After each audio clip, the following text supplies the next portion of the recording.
It's Friday edition of All This with Precious. And they always happy to stay with Una. And say usually my Friday evening edition suppose they very fully loaded because now full house I suppose they always get every Friday evening. But unfortunately, Lagos traffic don't deal with my guests them well today. So it be like I no go get such a full house anymore. But notwithstanding, the show has to go on. Welcome to Updates with Precious. Now here we'll give on a better to read them where they happen for inside Nigeria, and we'll break it down very much so that everybody could fit understand. My name is Precious Enyi. It's always a delight to be with you every evening. And joining me this evening is Prince Francis Chilaka. Prince Francis, thank you so much, sir, as you follow me sit down for Inside Studio today. Thank you, sir. You're welcome, man. All right, let's get started with the conversations. Some of these conversations I don't get before, but we'll talk about them again. So Benue Link condemns attack on company bus by headsmen. Company bus by headsmen condoles victims. Earlier today, Benue Link passengers, armed headsmen, kill the driver, abduct all the passengers then inside the Benue Link transports and distance system, right? So they don't already give a reaction. I don't know if you like to also chime in on the resignation of Hakim Baba Ahmed as Tinubu's political advisor, because that one said the make people say they talk about and plateau attacks. We hear say they don't pass 60 people, we don't die so far for inside the matter as gunmen. So that's about that. And then I'm moving on earlier today, also about security. Hausa nomadic Fulani in deadly clash in Zamfara. Hausa then nomadic Fulani in deadly clash in Zamfara. That is Hausa and Fulani people they fight. That is Fulani headsmen and Hausa people they fight for inside Zamfara state. That you may also want to chime in on or drop your thoughts on. And there's this exclusive about young Nigerians that are languishing in jail or in prison for nearly 6 years now over patient Jonathan's missing jewelry, and they're prevented from taking WAEC exams and any other thing because of say then the people who don't work for her, she lose her jewelry, and so she keep them for inside that place all this while. Article ambassador Tinubu's government over failed security architecture, mass killings of Nigerians, especially citing the Bokus incidents. B2B2, don't talk about them. African Center the CDD orders call on Nigerian government to implement electoral reforms, financial autonomy to judiciary. That one served. The APC denies Tinubu Shetima rift amid North Central's push for 2027 vice presidency. So there is a silent talk, a big gossip, say Tinubu fit likely no carry Shetima along for inside the 2027 election, carry him as in vice president. But APC don't deny him. But even at that, the people they talk say they get day for inside their camp. But APC say they say no, we say everything they okay. Well, time will tell, Sha, we will know that story. And more stories there. Governor Mopwang of Plateau State talk say make people no worry, made in cool temper, say nothing they happen as it be we consigned the clash really happen, or not clash, the killing of Plateau State citizens. In fact, say everybody calm down, say the things go down. Okay, well, people would want to hear beyond that from him. And that's about it. Yeah, that's about it. And then we'll look at what one of your pastors, Apostle Suleiman, talk. He say, my followers will kill anyone that is against me. My followers will kill anyone that is against me.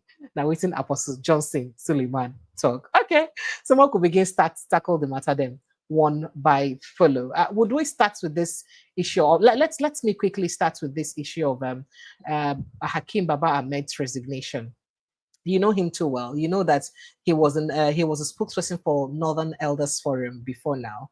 And same the person we don't be a bit critical of President Bola Ahmed Tinubu administration, especially some of his policies as he concerns some of his appointments, some of the appointees like Matawale, some kind of criticisms like that. Why do you think that he resigned? And why are Nigerians thinking that there may be big rift between Bola Ahmed Tinubu and Northerners? And that's now what's going to make him resign. You would like drop your thoughts on that, sir?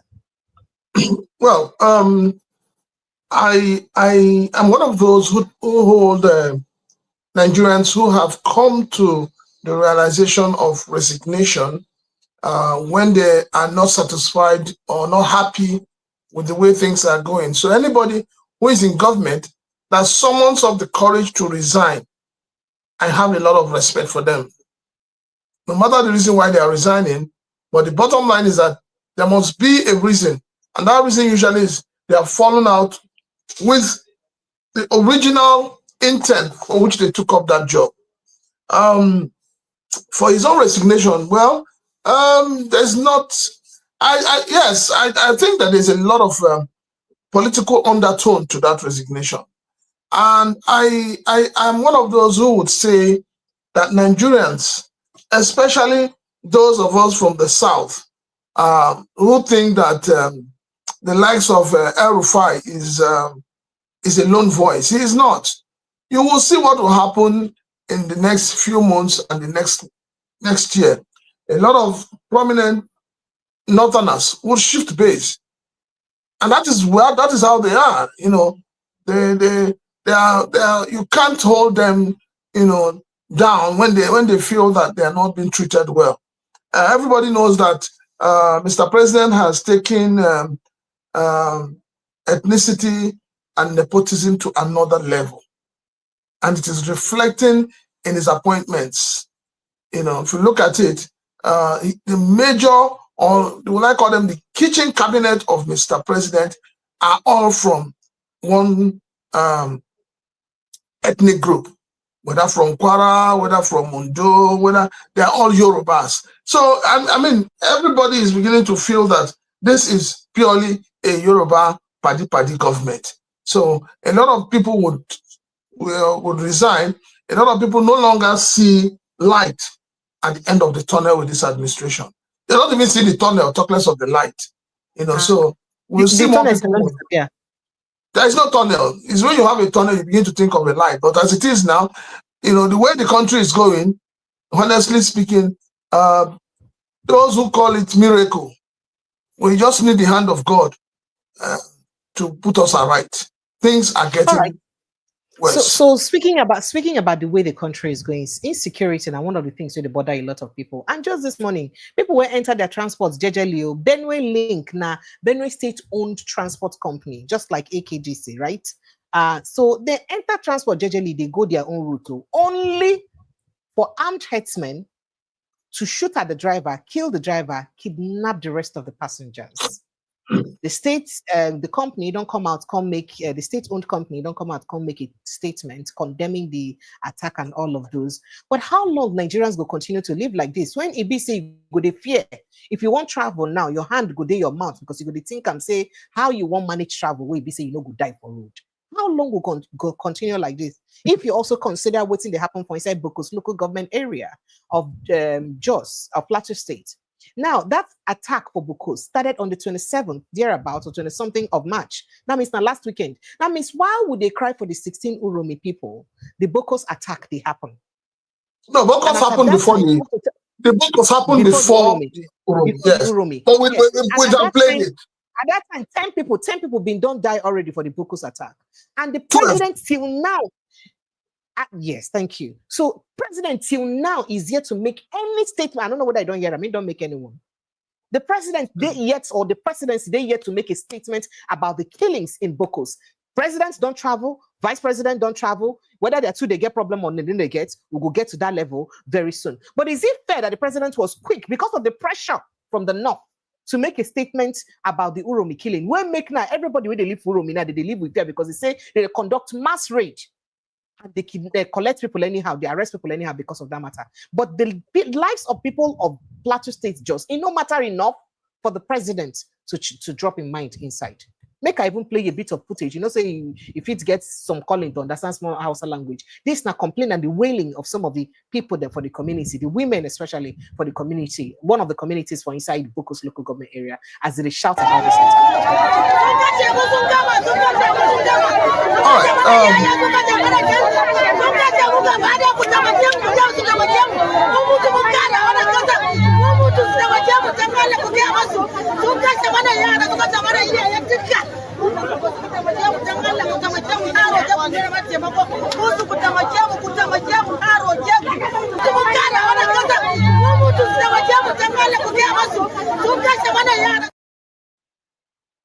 And at some point, entire families then wipe them out. Mama, papa, children wipe out. Different families don't wipe out like this. For inside this incident, for inside Bukus. Northern Elders Forum will never hear their voice. Arewa youth will never hear their voice. The one where pen pass now say presidency never even talk. You know, say when president no talk, it be like say he no care about the matter so that he no go give the news live. Right? So it means say the life of Nigerians no matter enough for the president either to suspend the trip or to tell the VP not to travel, or to at least make a statement instead of to go France to go reflect on in 2 years when you don't live. When in people they die in anguish from inside Nigeria. Prince Francis, sir.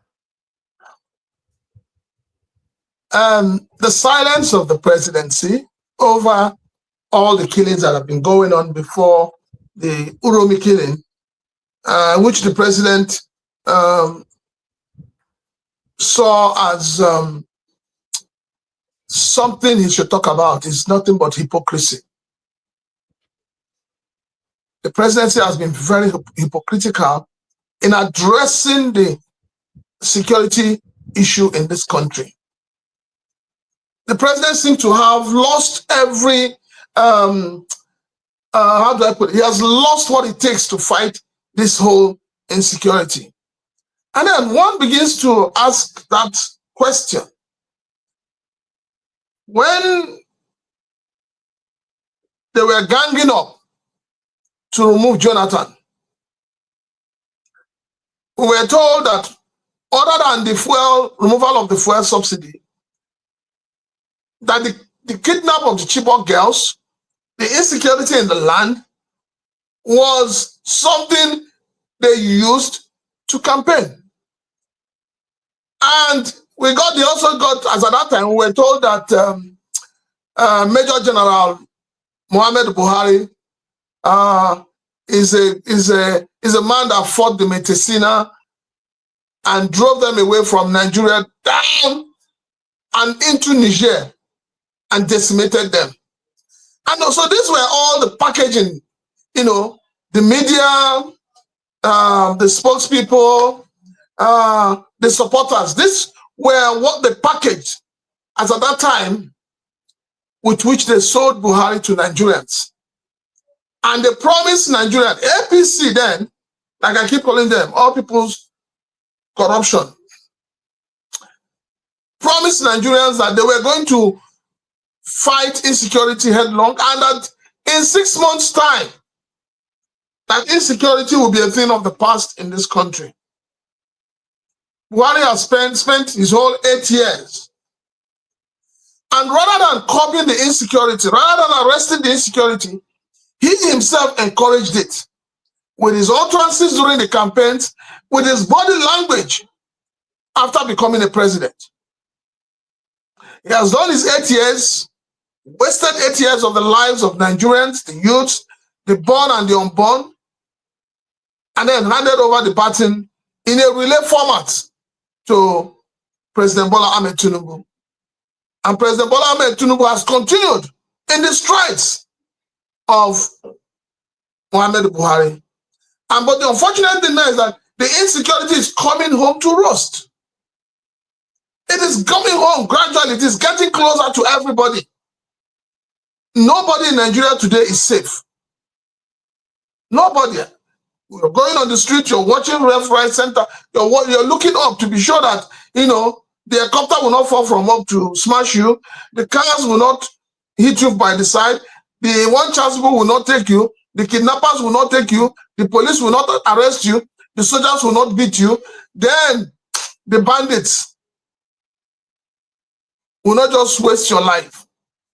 That is how insecure Nigeria has become.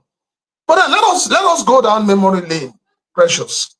Let us go down memory lane. I am miffed to say the least that suddenly the North now have a voice. Suddenly the Northern Elders Forum now have a voice. Suddenly the Arewa youths now have a voice.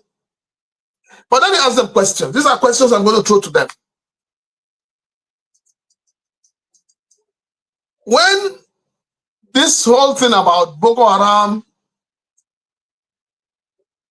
cattle rallying, and all of that came up, and a bill was brought up to say that if you have cows, this whole moving of cows around should be stopped. It is the northern senators who came against it. They said, no, you cannot stop the movement of our cows. They said, no, they don't want ranching. That what they wanted was open grazing. And this open grazing came in different forms, in different, they look for every way, every angle to make open grazing a law in this country. They came from the backside, from the inside, underneath, above. They're just coming up with different names to camouflage open grazing. So at the end of the day, that is the first point. It was the North. It was northern senators, northern political class, northern elders that refused for us to abolish open grazing. And they didn't do it alone. They used the imams to propagate that agenda. That's on one side. When the kidnapping and killings took another level in the north, it is the same northern elders who came out to tell you that, oh, these people that are doing these things, they are their brothers. You cannot hunt them down. But then, everybody thought it was a joke. When it came to the issue of election, it was the same North that insisted on a Muslim ticket. And, you know, the message was that with a Muslim ticket, their faith will be propagated and they will be safe. And all the killings will stop. Has it helped? It has not. So now, this menace, this headsmen, these killer headsmen, these terrorists, they have now finished with the North and they are coming to the South.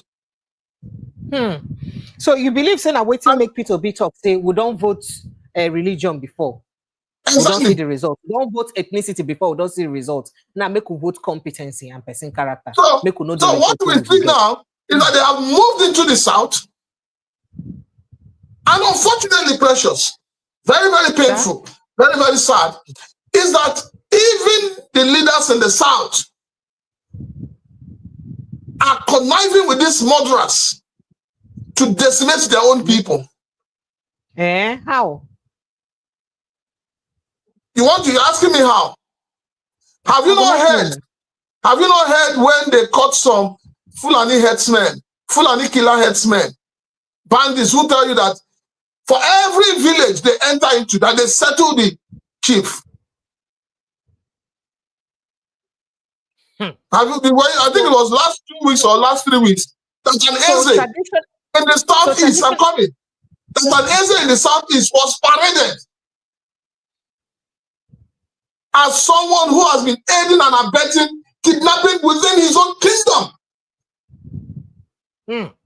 So the mentality that has been there, talking about the slave trade, when the whites came and took our people away as slaves, I keep saying it, that the whites didn't know where to go to. It is the same black people, black Nigerians,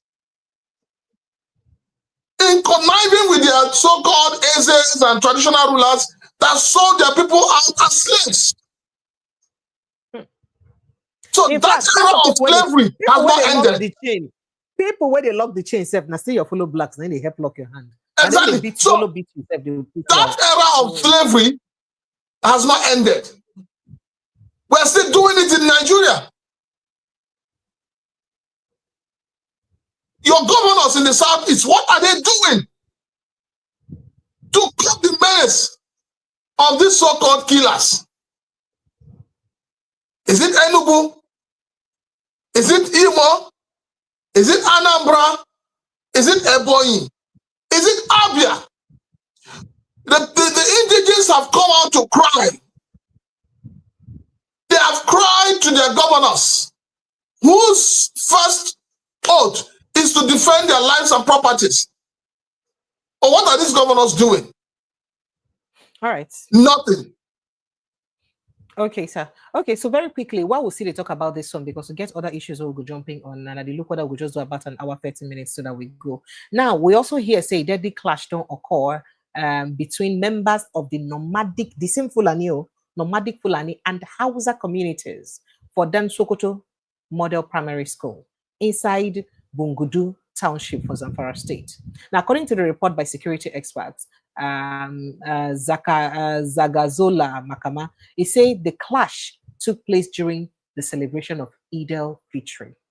We just finished like this, so now you can't quote intelligence sources to disclose that the altercations resulted in the death of 17-year-old Abbas Sani, a resident of Kuga village. Now he was found in a pool of blood and was rushed to General Hospital, Bungudu, where he was confirmed dead by medical personnel. The body was subsequently deposited at the hospital morgue, the report published. Now, in fact, it said the response of the incident, security officers launched an intensive raid in the area, leading to the arrest of 15 suspects. Well, how that arrest will go, we don't know. That means it's not that it's just happening in the east, nor is it just happening in the west or south. That means even some people will be saying that the traditional Hausa people there, they too, they go through the same situation. In fact, some people will say that them be the first people they conquer first of all.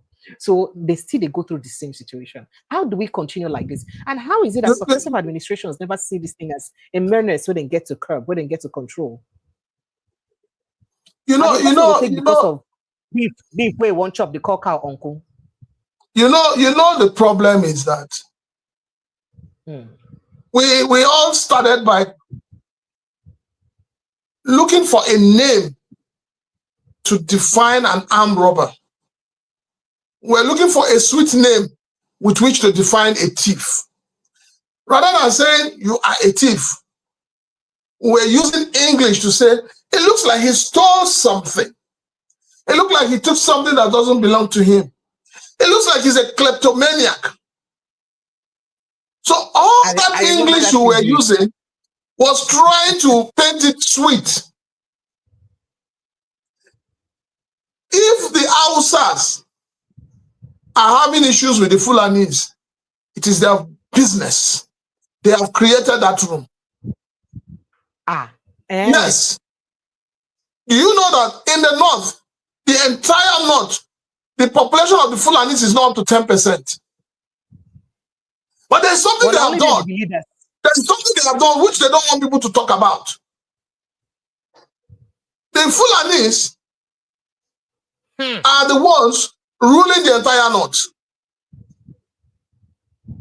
Check all the emirs in the north. They're all Fulanis. It is the Fulanis, the educated ones, that send their children to school, that send their children abroad to study. The Fulani man will marry maybe one wife and have maybe 2 children, or at most 2 wives, and have 4 children, and train these children to a level they want to get to. And then when these children come back, they now lord it over the Hausa people. The Hausas are the ones who are breeding children like rats. You don't mean it. You're not serious. Yes, they are. I've been to the north. I'm not talking about what I don't know. I'm telling you what I know. When we said it is time that Nigeria was exploding with people, the population was getting out of hand. Let us see how we can curb it. Let us educate our people to learn how to give birth to the number of children they can cater for. You saw a member of the House of Rep, I think, that brought his 4 wives. or 5 wives local government area with children to come and display. That is to show you how myopic some people think. So the wives have turned into furnitures, and he's proud to bring them to come and showcase. And Nigerians were clapping. They were clapping for him. Okay. So Prince Francis, we expect, let me tell you the truth, the fight between the Hausas and the Fulanis will always be there, because where it is going, the Fulanis are almost driving the entire Hausas out of their ancestral homes. Just as they're driving everywhere they go to, they try to chase the people out of their ancestral homes and take over. And that is why I said that the government has not shown cause or shown the political will to end this menace.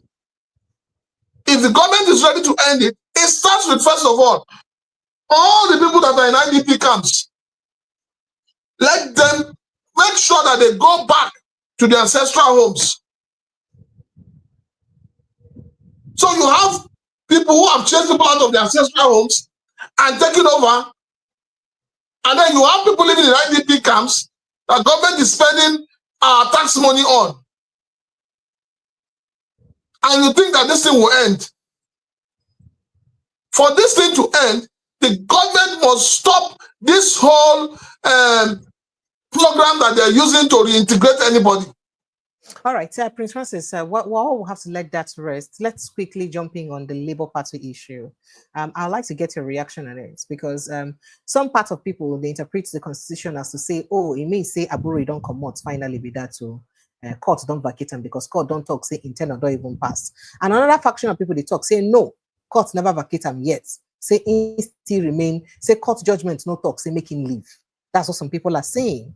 In fact, Abure himself said, don't already mention something way close to that. As headline carry this evening, say Supreme Court verdict gets opposing interpretation. Abure still Labour Party chairman. So which person's side now will go believe? Abure go really go? Be no go.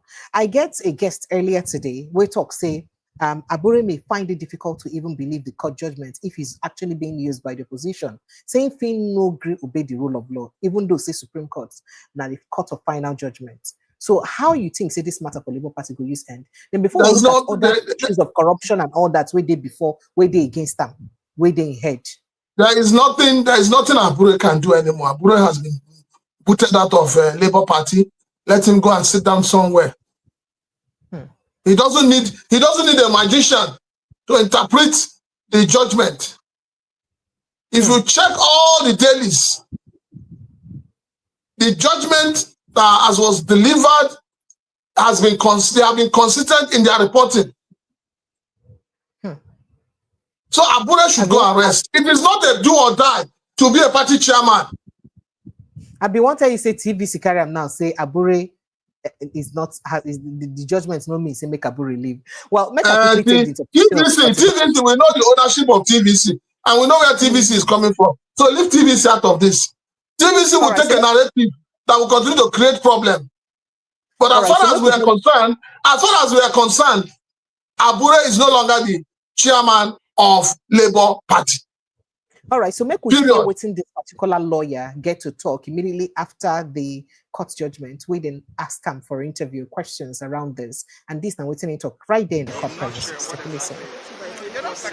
Okay, what the court said today is nothing unusual, because the real issue here is that when they went to Julius Abure and his group went to the Federal High Court, they went and made a claim that they were entitled to be the leaders of the party.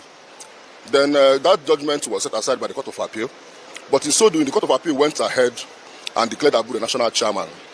So when we came to the Supreme Court looked at the cases and said that no, that since the two lower courts have found that the substantive dispute was the issue of leadership of a political party, that they had no jurisdiction to pronounce Abure as national chairman of the party, and that their judgments were not out of jurisdiction, and they set aside the judgment.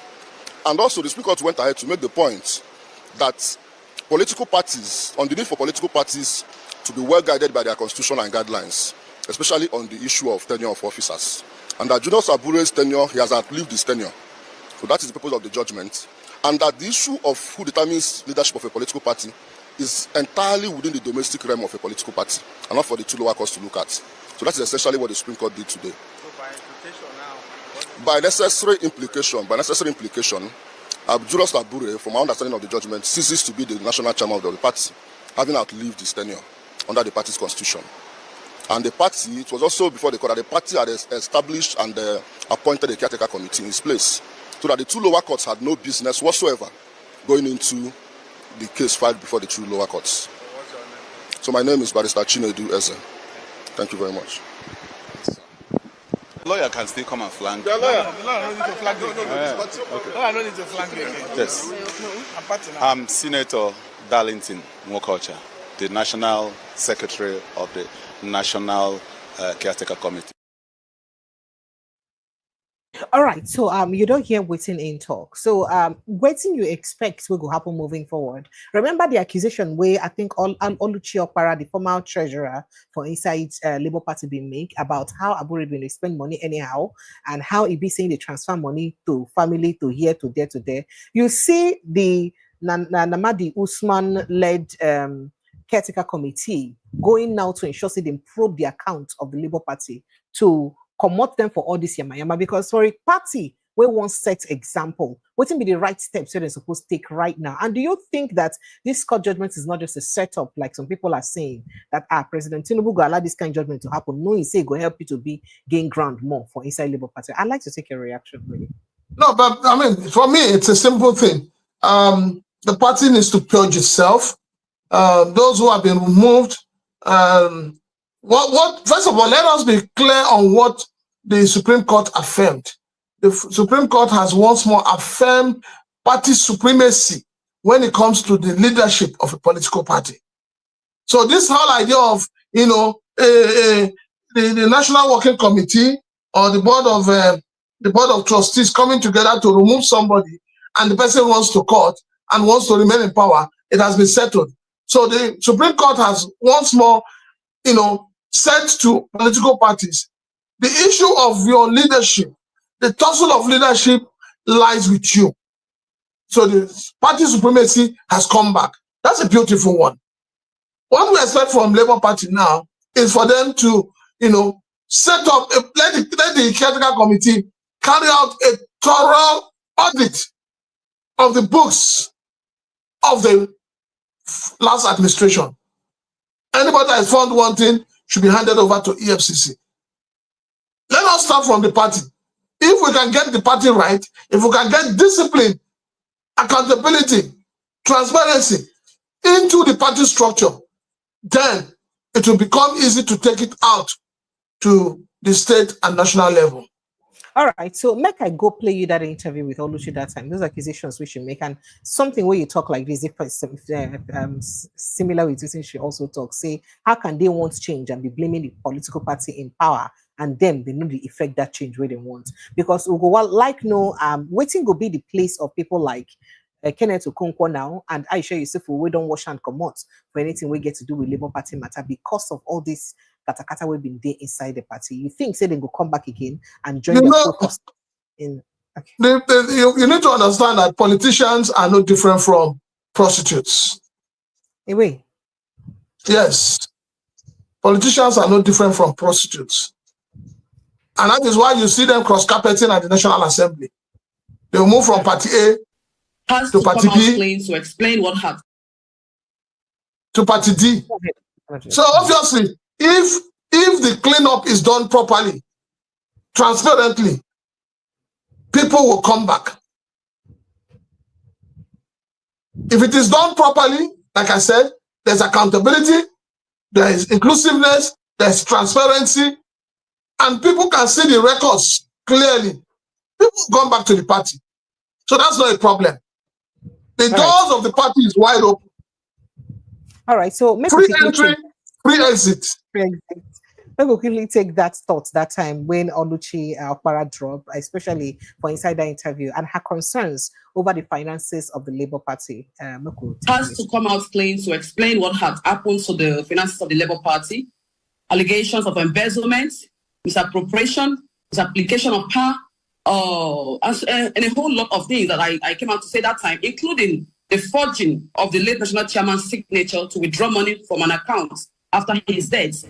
So, and I come out, and I was thinking that Abure should have come out to explain to Nigerians, or even allow an external auditor to audit the accounts of the Labour Party. But he has refused to do the needful. Instead, he's trying to do a campaign against the man, Mr. Peter Obi, who gave him life. Because before now, there was no Abure.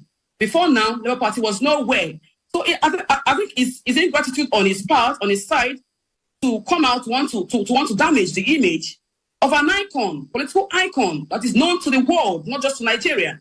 Abure should come out, because they say he who must go to equity must come with clean hands. He should not divert attention. He should come out to clear the allegation on his head. I think this story is not new to Nigeria, because I came out shouting from pillar to post, telling Nigerians that we have to lead by example. Because you can't be saying that the government of the day is not doing the right thing, whereas we have corruption eating under us. Let's even start with Abure. Let's allow an independent auditor to audit the account first. Let's start with ourselves first, before pointing an accusing finger. And again, we didn't have a campaign account for the Labour Party. So I don't know why he's coming out to say that we never had a campaign account. We did, we have. Aisha Yusuf mentioned the account number yesterday. So we're sure. We did have an account. So he should stop peddling lies. To me, it's an attempt to cover whatever he has done. And that shouldn't be. Let's go back to your full chest. Mr. Parra, let's go back to February, from your allegations in February. Can you shed some light or provide some clarity as to why you are certain Julius Abure must be questioned or is responsible for the mismanagement of those funds? As a treasurer, you're a former treasurer, are there things that you noticed or things that you saw that gives credence to your claims that Julius Abure must be the one who has mismanaged those funds? Yes, thank you for this question. I came out that February, I said that the late national chairman's signature was forged 2 months after his death. Before the passing of the late national chairman, A.A. Salam of blessed memory, the party didn't have any money in the accounts. Then 2 months after his death, monies were cleared by Julius Abure.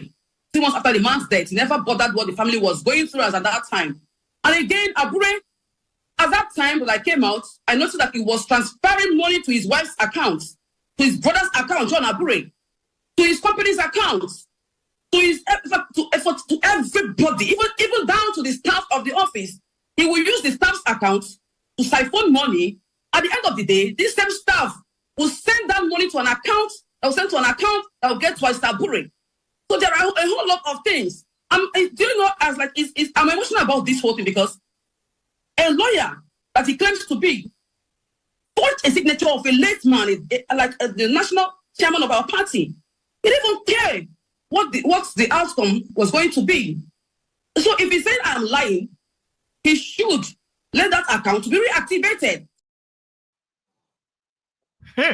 All right. Make I get your thoughts quickly, then make we enter inside Natasha. For me, I'm surprised. I'll say this, that I remember when she came out, with this, and everybody was expecting that, knowing Nigeria for what we are, Abure should have sued. Because, in Nigeria, when you defame someone, or when somebody claims to have been defamed, they go to court. But Abure has not gone to court. So if Abure didn't go to court up till now, it means that there's some element of truth behind what she's saying. So I'm going to call on the caretaker committee, now that they are totally in charge. They need to start a probe, serious auditing of the accounts of Labour Party. So let us know, where the water passed under the bridge, and know who took the money and what happened. And this. So it is good to start on a clean slate. And that is what I expect that the National Caretaker Committee will do as a matter of urgency. Very much. So yesterday night, your dear friend, as I talk friend, you shine your eye. Yes, your dear friend, Natasha Akpoti, Mrs. grant an interview for Channels Television, where she revealed more things on top of the ones so she don't reveal before. So it can't be like, say, this woman, what's happened? Will you not stop? So after this particular revelation, Akpabio wake up this morning, carry race, go court. I must stop this girl, because The day before yesterday, Senator Abbo going on for Inside Arise Television. They never finished the news of Senator Abbo on. In the evening, China's television carry Natasha. That senator run, and you know, say the daddy of the country, the president, no day house. The second daddy, the vice president, in go Senegal, go celebrate their independence. And Akpabio be the sheriff in town, where they in charge. As the Oga Patapata where they turn, I wrong come out. He said, how can I be here? And these people will just be talking anyhow. So you don't get order now to make sure say nobody grants interview again concerning this matter. From now on, until a court of competent jurisdiction talk this matter, nobody they talk again. In fact, he even talk, say, make both Abbo and Natasha give a public apology for the accusation with the Samaram. He talk, say, if you not pay them money, if Abbo say they no pay them benefits for any trip when go, say maybe the trip no they valid enough, but the money no, the thing no go well and all that. Like people can say, wait. Why is it that it's only people that where it be like say you and them get a form of disagreement? Now you they deny of these privileges we always talk about. But people where they in good terms with, they deny them of privileges. Abbo mentioned say among all the 7 senators, 5 were court sack, and 2 were turned to ministers. Say you give all of them back their official car. One will carry 160 million naira of our money buy. So that means they carry another 160 million buy for the Natachas, then come in again. Now, you give them back their car. Why you not buy Abbo? Why you not give Abbo your own? Why you be saying only Abbo you no give? Not be because of malice. The Senate president for in letter when you address, talk that side, talk for that area. So now we be saying don't gag Natasha. Now tell her say, shut up. Say Natasha just the talk things for media. You don't go. So right now, say she no go BBC, she no go Al Jazeera, but she don't go a German television station, DW. She don't go BBC. No, na CNN she no go. She don't go BBC. She never go CNN. It be like say they know say she feel reach CNN next. Now they don't stop her. How we can do this matter now? Is it tantamount to using the court to gag her? How she go drum? Because it be like say she don't look and say, why is that Nigerian courts? Based on the way Nigerian matter the day, she feel no get fair judgment for Nigerian courts. As long as say they fight the higher mighty. So now she said, she first of all seek the court of public opinion first. So that if shame go feel like the lawyers, the judges, they made them judge wrong. Or yeah, made them can't judge wrong, made them see. Do you think that that's what she's doing? I get plenty of questions to ask you, but make her begin, let you answer them one by one. I think Akpabio is leaving the issue that he should be addressing. Nigerians are saying to Akpabio, a lot of allegations have been levied against you. Come and, tell us the truth, so we know. But you see, Akpabio is still doing what he is used to doing in the National Assembly as a Senate president. He wants everybody to follow his own dictates. He doesn't want you to talk. So he has moved that style of the National Assembly as the speaker, as the Senate president, into the courts. But I can assure you one thing. Go and write it down. In the coming days, another court will vacate that gagging. And that is what is going to happen. Another court will vacate that judgment. Then the matter will continue. So anyhow Akpabio wants to go. The same way where courts use remove the ex parte order. Sorry. Justice Egwatu use command the ex parte order when exactly. After all, I'm even surprised that Akpabio can go to the court. Because after all, he accused the High Court judge of being biased. And that was why the High Court judge had to recluse himself from the case. So I'm surprised he's still going back to the same court to ask them to gag everybody. But you forget that it is not only Natasha and what's his name? Abbo. It means that if you gag those 2 people, are you going to gag others who will come out to speak? I think that this shame, this disgrace that has been brought onto the National Assembly by Natasha and Akpabio needs to come to a closure. And the closure is that Akpabio should step down as the Senate president. That is the honorable thing to do. Let him step down as the Senate president, the Senate president, and allow a proper investigation to be carried out so that he can clear his name once and for all. That is what is expected of a man of honor and proven integrity. And not all these jamborees dancing all over the place. So I think that it is high time, even the senators, it's high time that they too, they should use their tongue to count their teeth.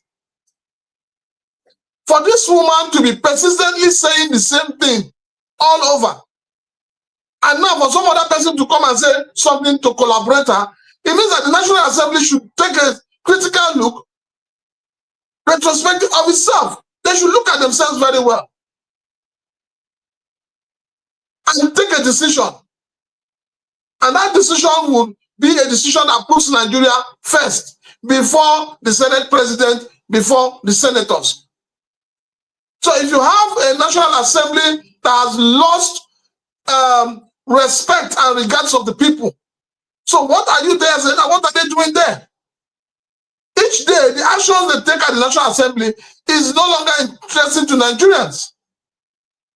So the honorable thing for the Senate President to do is to step aside and allow for proper investigation.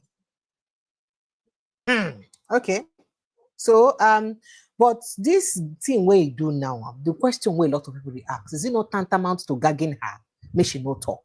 Especially considering, say, people they worried, or maybe she too go feel don't they worried, whether she go feel get good judgments, justifiable judgment for inside Nigerian courts. Because people now don't they abuse our court, them as places where we say they just go collect judgment, come back, like say they buy judgment for markets for inside our court. Them. This is not the worry of a lot of people. So do you think that this is him using the courts to gag her and stop her from talking? Because clearly some people feel say if he didn't get something to talk, although I wish she don't talk, if I don't talk with him, get to talk. So for him not to talk the way she did talk, that means he perhaps does not have much defense against waiting to talk. But if you realize when Obieze Kwesili them and all that try to go get the committee to sit down and talk about the matter, it was more like the shut out. Yes, they even shut them up because they said that the case was in court. And I'm sorry to say, but that was done arrogantly by the head of Ethics and Privileges Committee, your Labour Party member. It was done a bit arrogantly, like say, I've done what I have to do, go to hell. You know, that kind of thing. So considering the matter, the way we're interested on for the matter, now, do you think that she believes that she go get fair judgment? And you think, say, what's they do now, gagging and gaga? No vex, ask the question again. Let me take it from the actions of the chairman of the ethics committee. He acted in a very dictatorial manner. And that is one problem I have with most of the senators of the 10th Assembly. The way they talk to you, the way they act, their body language gives the impression that you are nobody. So they have forgotten the fact that they are there representing the people and not themselves. And that is why a senator can tell you to your face, do you know who I am? And that's why I like what has happened with Natasha. Do you know who I am will soon end, because when you tell me, do I know who you are, I will initiate a recall for you. I will give you food for thought. I will give you something that you keep thinking about for the next 6 months. That is what they have turned the Senate into. And that's why I said to you, I've always said it, that this recall process for Natasha has opened the eyes of Nigerians. And if you are a senator, a honorable member, it should be food for thought for you. You should be thinking seriously about it. Now, coming to the judiciary, everybody in Nigeria has given up on the judiciary. Because people believe that the judiciary is all about who pays more, who has more money, who has more influence. So the judgment of gagging her, like I said, if you remember what happened in Kogi State, the government says you cannot come by land, you cannot come by road, you cannot come by sea. But Natasha came by air. So it means that if they gag her by the court is gagging her not to speak, her spirit to speak. You cannot have spirit. Good. Because again, that alternative may be a very dangerous one. That alternative may be a very dangerous one. That will even pull down the National Assembly if they don't take care. Hey, and the way the lady they talk, like say she get facts for everything which they talk about. She said that she will soon release the facts. The fact that she will soon release the evidence. We're waiting. Maybe not because of that she said she won't release evidence. Now I'm Akpabio rush. Say I want to take rope, tie this mouth. You did, yeah? You did, yeah? Because people talk, say, yesterday night, she go TV, go talk, say, when she won't ask her, say, but people say you they talk without evidence. You even get evidence. They not talk, say you don't get evidence. Now she look, she laugh. She go say, then be caught. So, okay, at the right time, I go bring the evidence. As they hear a message this morning, we hear some person don't go court, go collect something order. Wonder shall never end. So how do you see this case between Akpabio and Natasha ending? And really, what do you mean? Because there's something she said in her interview that really got to me. She talks, say, most women they find it difficult to talk about sexual harassment, sexual abuse, and that is absolutely correct. And how many times, countless times in my life, where I don't be sexually harassed, and I dare not even talk about it because it be like say no be even something. You know of a situation, you know of a situation of somebody will harass somebody where they rather abuse the lady. Say person will old woman like you, we don't reach 40 years old. You don't get picking, you don't get husband. Now you want them to harass you. So because the person is not married and does not have a child, so you know go feel harass the person, or your harassment mean nothing to the person. In fact, the person is supposed to be grateful, say you harass them. So there is a lot of I don't want to say unworthy culture around all of these issues, and you know, as you get to do with our Nigeria. So she talks, say the reason why makes you continue to the person and to give a voice to people who don't feel intimidated one way or the other, or they too ashamed to speak up about things like this one way or the other. Saying her intention to give them a voice, may they know, say now they are right to talk about things that they're not comfortable with. That she wasn't even saying it for her to, you know, talk down on the Senate president. The reason why makes you talk and say, I just, this man, leave me alone, make her face my work. Just stop harassing me at work, or stop using your office against me. Let me face my work. So she wanted him to just sit aside and let her do her job, you know.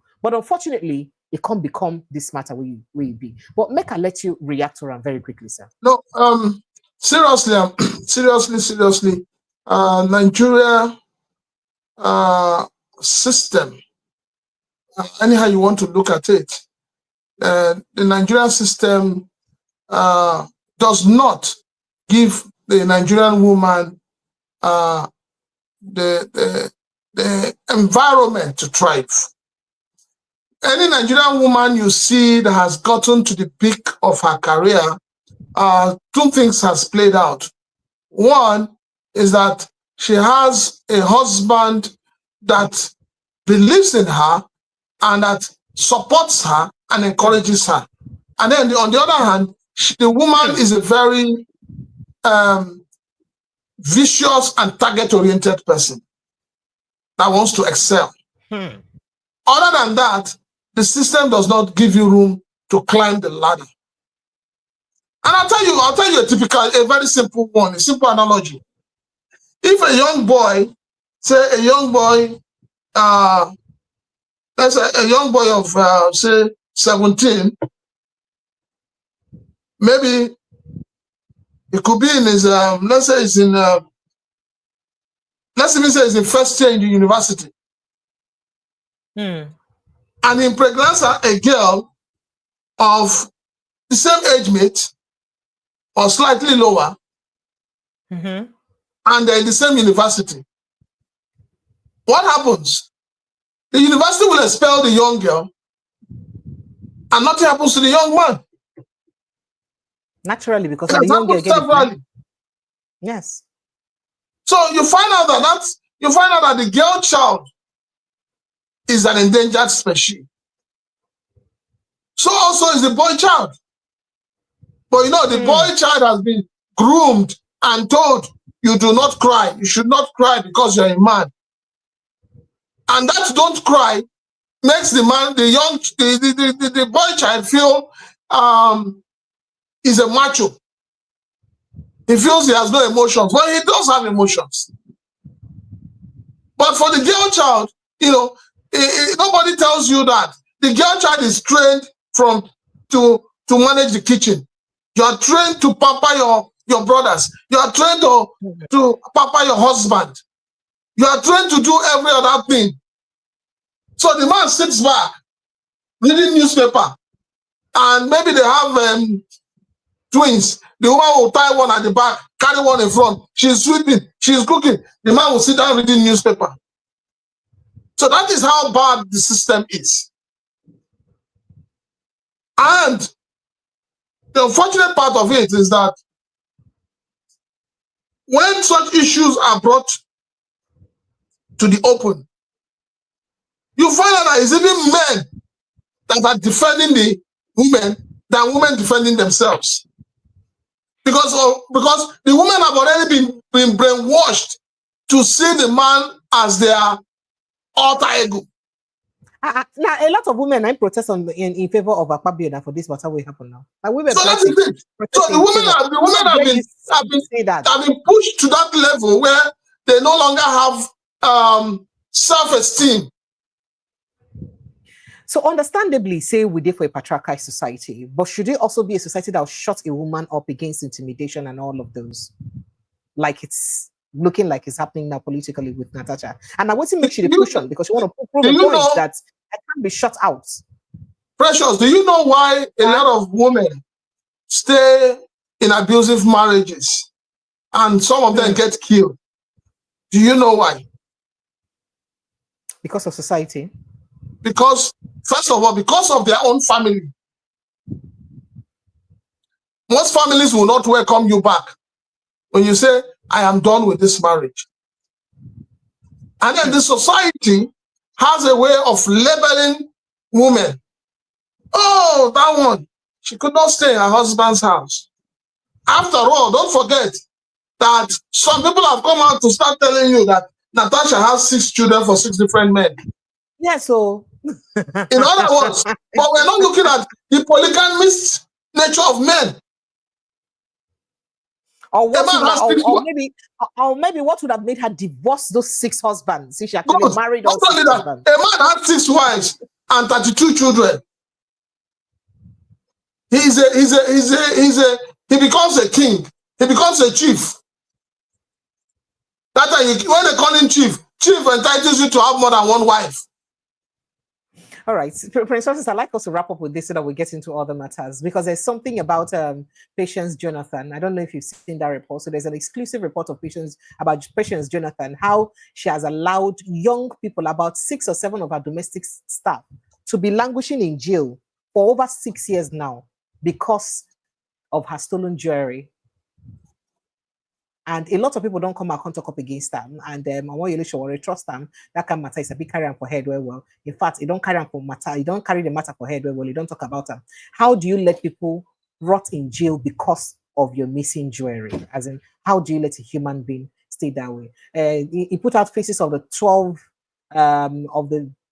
faces of 12 of the 15 domestic workers held in prison since 2019 by Patience Jonathan over missing jewelry. This is not their pieces. These people deep prison. They don't even let them write for her except for inside prison. And Shawari said something. She say the jewelry worth 750 million naira. He said, who give her 750 million naira to buy jewelry? Who give her that kind of money to buy jewelry? We make you go end the lives of people. Now remember, say this kind of intimidation not be only here now in a reoccurring thing. Remember how Aisha Buhari go carry boy we talk say he compare her picture before she become first lady and after she don't become first lady and talk say she don't fat finish or she did chop from her national money. Now Aisha Buhari find this boy for inside Jigawa State what he did. In fact, we hear saying in the process of trying to slap her, according to them say in the process of trying to give the guy a backhand slap, now she spring her leg come bend because she missed a step 4, and that boy suffer a lot. People come begin they talk. Maybe eventually they can't release them, or maybe they don't even release them again. We don't even know. So this kind of intimidation, this kind of thing, where we see people, they use their power, not following due judicial process to they do. How long will we continue like this for this country? I'd like to take a reaction, sir. There are some stories that you carry that makes me get very emotional. Sorry. I don't get emotional because of what has played out. I get emotional because our justice system has betrayed all of us. Now, wait to make me carry the story then, because my work not to bring them to the fore. Maybe people know about If you go to any of the prisons, There was a time, 2009, 2010, 2011, up to 2015, I was running a prison ministry. I was running it between Koi prisons, Kirikiri, female, minimum and maximum prisons. And there are days you enter there and you come out, you fall sick. I've gone to female prison in Kirikiri,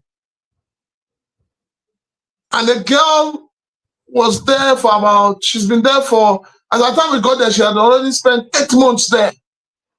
Overweighting. Over 20,000 naira. Madam said she took the money or something like that. There are too many of them, too many cases. Too many.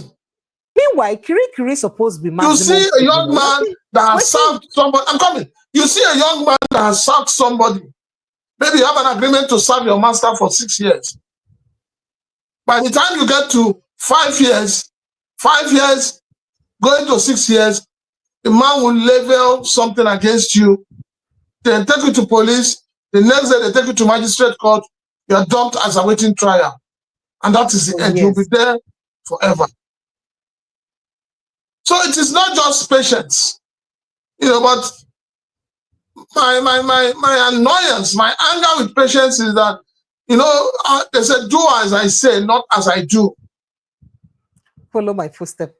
Follow my footstep. This is the woman that was shouting. This is the woman that was shouting, there is God. Oh.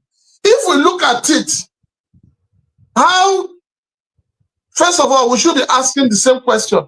How did you acquire jewelries of 750 million? Almost $1 billion naira. 750 million naira.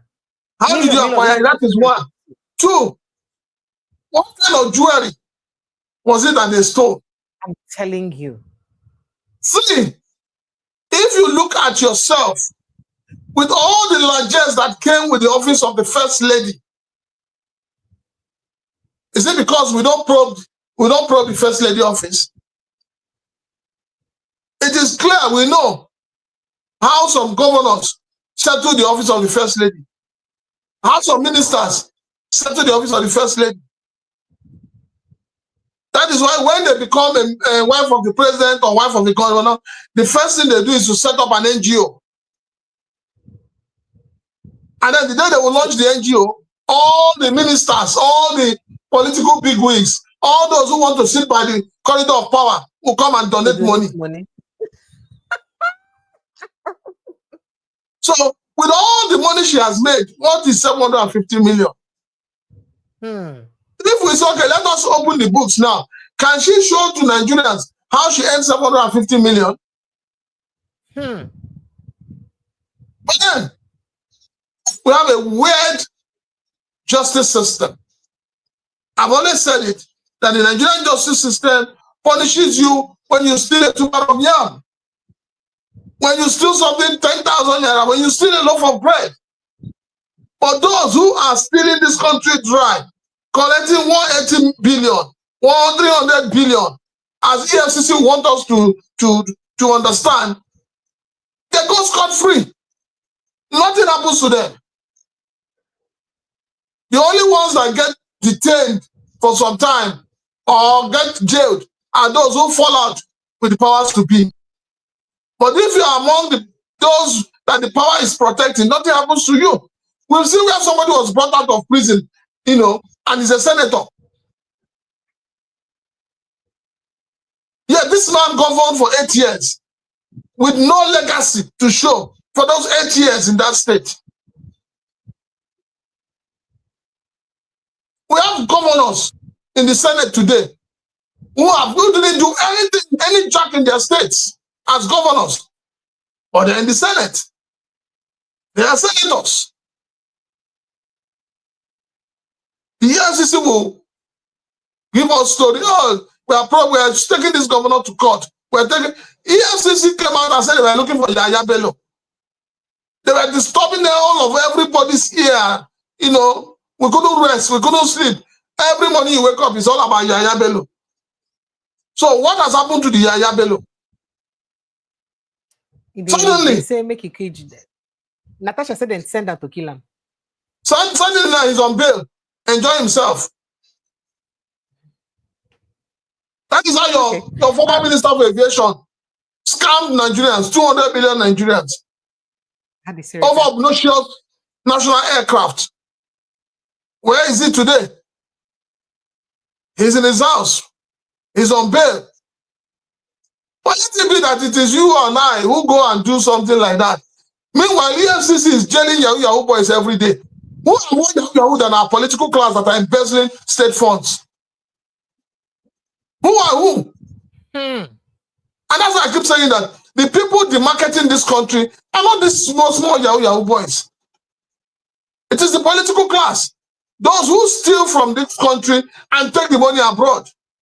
Do you know what will happen if countries abroad begin to release names of Nigerians who have money stocked in their banks?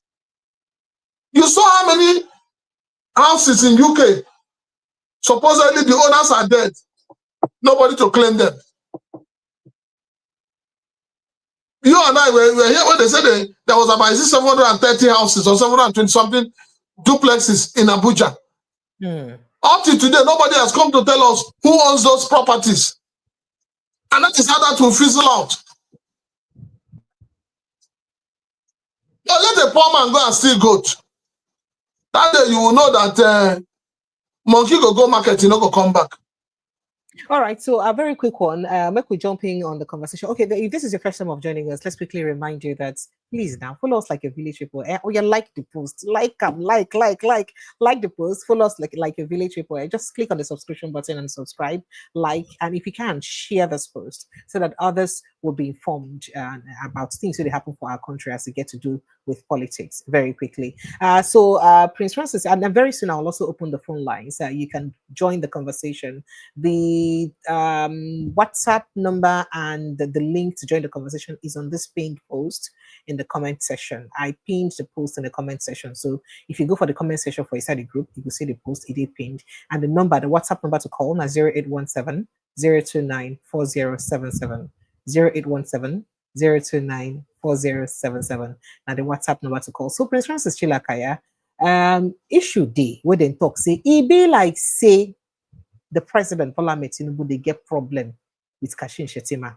Remember that time when we hear saying that she be the new vice president? Where gossip carry on like that.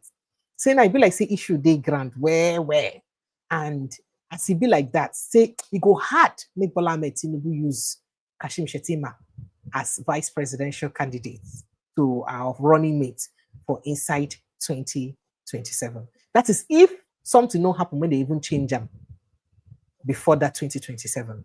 Do you believe the story if it were true? Even though APC don't come out, come talk, say deny them.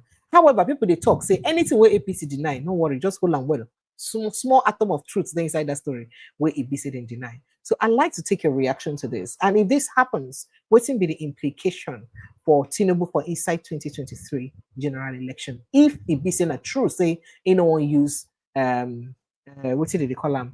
Kashim Shettima again, considering in antecedents as a Lagos governor, he changed more than three different deputies, and so they change deputies up and down. So you think saying that same leg, then won't come national level. How it say the Northerners go be receptive of this attitude, if not what's anyone do?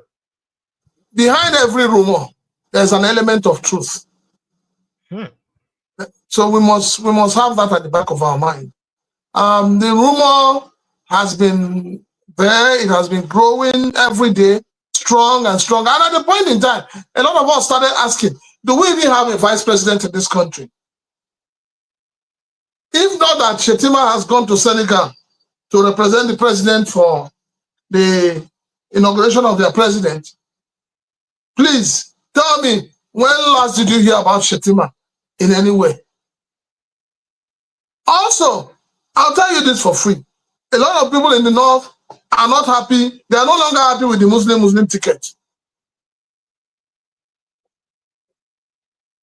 Because they're not seeing what they had hoped for, what they have wished for. They're not seeing it.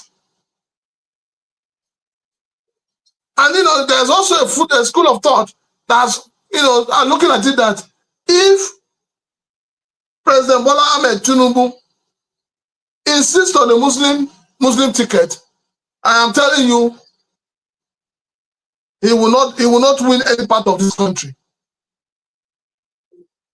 Because already the headsmen have created bad blood in the minds of people. And the silence or otherwise of this government is also a pointer to the fact that all is not well. And that since the government is not talking, since it's a Muslim ticket, maybe they are indirectly protecting these headsmen. So I believe that in 2027, the president would look for a southerner or look for a Muslim Christian. A northern Christian. Because he will need the Christians to support his ambition for 2027. The Muslim, they no go vex. Stop, we didn't get the votes passed. Well, Kenobi just join us for the conversation. Mr. Kenobi, thank you so much for joining us. Sorry, Lagos traffic dealt with you. Forgive me. Lagos traffic don't do you. You didn't muted. You didn't mute. Check out from your end whether you go mute him. You didn't muted from your end. Yeah. Thank you. Thank you for joining us. Yes, I can you hear me? Yes, right. Very well. Crystal. Well, I agree with you, man. Thank you. Lagos traffic don't do you. Lagos traffic don't do you, Shaggy. No vex. It's so, crazy. Mr. Kenobi, yeah. I can imagine. So there is gossip about a rift between Bola Ahmed Tinubu and Kashim Shettima, your vice president. And there is now so we hear say it be like say oh no 2 day work between them. And Okonde here say, see the time that time way Tinubu go do, they keep coming for my father, they keep coming for your father. Bola Ahmed Tinubu, the best president in the history of Nigeria. That time when go do that thing. People come they talk say Kashim Shettima come they talk say according to people no me talk am. So they say hey you don't carry my job on I be the new vice president now. That story was everywhere then. But right now they talk say there is every likelihood that if Kashim Shettima manage finish this tenure with Bola Ahmed Tinubu, so nothing go make Tinubu go fit carry him again for 2027. Say it no good day possible. And we don't know why. People come to look and say, now what's in we they used to already now because the presidency before Kukuma, when he be governor, he changed different deputies when he be governor. So yes. maybe that the style we won't do now. But people they look and like say, it be like say the Northerners they target and we be like say this one because of the anger where the Northerners then get against them. So he no can trust Shettima again. I go like make it put mouth for inside that matter. Chilaka just talk now. Talk say in belief say because of the rift and the anger we Northerners then get and the fact say the Fulani headsmen then don't make a lot of people lose confidence for the Muslim ticket. Say for Tinubu to win the 2027 election, saying go make sure say he no carry a Northern Muslim again as running mate. Say he go fit use a Northern Christian or any other Christian from the West, South. So make I take your reaction. Okay, so if you remember what happened when they pushed for Muslim tickets, it was almost impossible. But at the point when that thing came up, it was necessary for them to be able to push through against all odds, right? And then there was a plan from what we heard that time that this president might not last. When I mean might not last, there was a rumor that he might, if you know what I mean, like he might not last. Like Yaradua ish situation. Exactly. So God forbid. Now waiting been happen that time. They felt that if they have this guy, as soon as anything happens to this other person, then he go enter. That was the idea. He will good luck Jonathan him. Good luck, exactly. So when that thing, it was almost like the guy deceived all of them because prior to him winning the election, there was different occasions where he looked like say the guy would die the next minute. Okay, everything was Balabu. So they had already worked out all the things, how they want it done. Only for this guy to be inaugurated. And then Priscilla, there was something you called the guy. You call him, I will remember. That is Epong, like, first we don't agree, die again. And it was like a joke. It was like a joke. This man continued to get stronger, continued to get, like, all those staggering and everything when they fall, you know, when they fall again. Now the people who don't plan within them plan, they say, waiting they happen. So that's why you see that. Shetima, now, of course, we know say vice president position is always like a spare, right? I mean, in the Nigerian context, if they know. And let me also say this, you know, during Buhari's regime or administration, the sickness when in sick, he really forced Buhari to give Osibajo some kind of power when he transmitted power to him. Yes. And Osibajo did some terrific job. Okay, during this guy's absence, he did a lot. When this guy heard him, he even sacked DSS head that time. When this guy heard him, it was like, what did happen? He felt very angry. Bola Tinubu didn't want to try that kind of prank. He no one try him at all. In fact, that's why we say anytime when they travel, you see, remember saying that when they travel, if you go France, you go send this guy go, even if Ghana. Sharp or what? I don't want to make anybody dead. You understand? But if I get busy, make the house empty. Make the house empty now. Make the local hotel say you there around. Why no transmit letter give you? That kind of thing. But Tinubu's will Akpabio, sorry, Dr. DJ call up. God's will Akpabio, they in charge now. Hey God, you don't know. See, Tinubu is one person who does not want anybody to collect any form of accolade. Say you did this in his absence. May they compare you and him. No, you no one hear him. You no one hear him. He knows the politics, right? And you can see that his son has been playing a very, should I say, his hands, he's been busy. The guy has been busy moving everywhere. It's almost like he's the vice president now. And you can see that Shetima is. Now you're talking. Exactly. No. Yeah, it's almost like, and he's not also visiting states. At least Oshibajo did where he was going to pay condolences. But this one, even condolences, they don't leave Shetima to do. No, why? This one, say this is the first time where you hear first song. Throw that money, they don't give and make it go give out. No. This one is playing a role because instead one enter. This is the first time where you don't hear first son, you don't hear first daughter, as you hear first lady, first everything from this family. You also your first daughter-in-law and first son-in-law. It's not impossible because this administration has shown anything, the things where they imagine it is real here. So what is going on is that Shetima is no longer relevant. I mean, in the scheme of things, they used him when they wanted to use him. Like you said, the Muslim people who thought Muslim ticket will pay them, they have seen that it's even the worst they've experienced.